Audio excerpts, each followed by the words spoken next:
Now we know from the files that Wexner was one of the 10 co-conspirators suspected by the federal government.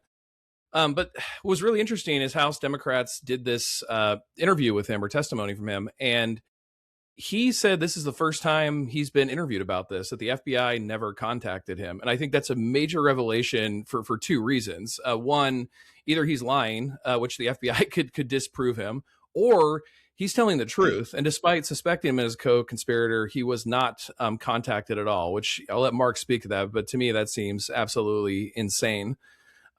There's also kind of a debate, though, about the testimony. He's an older man now.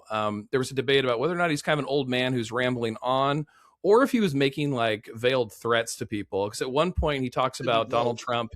Yeah, it could be both, right?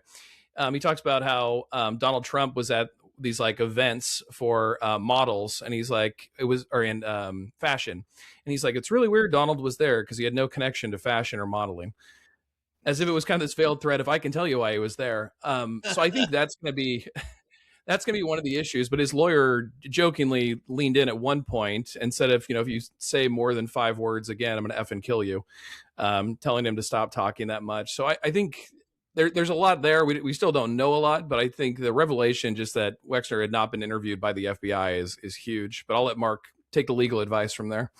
Mark? Hey, that legal advice was great legal advice. And I think the one lesson to be learned for lawyers in looking at this is you got to really be careful of hot mics. It's becoming, the technology is becoming increasingly too sensitive so that everything gets picked up. And, the guy's like 87 years old. So, and he's filthy rich, so he's doing whatever the hell he wants. And he clearly was not following his lawyer's advice. And most of us have experienced this when we've prepped clients for depositions or trial testimony, and they just ramble. And it is the worst thing ever. I mean, you could really tell when either a client, a deponent, either doesn't care or isn't listening, or the lawyer's really bad. And I doubt that this lawyer is really bad at all. So this is clearly the client not paying attention, thinking either he's rambling because of his age or he's rambling because he just thinks he can explain himself out of this.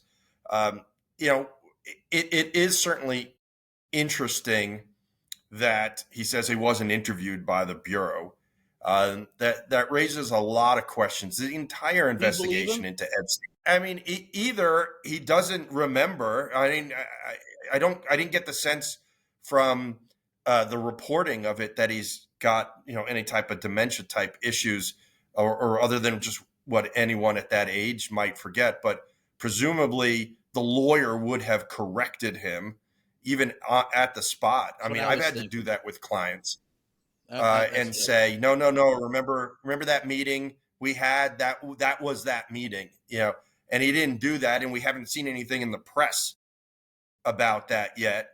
So I presume, at least at this point, that it's accurate. And it does raise some significant questions as to how thorough the investigation was with respect to finding out who Epstein was associating with and who visually saw things.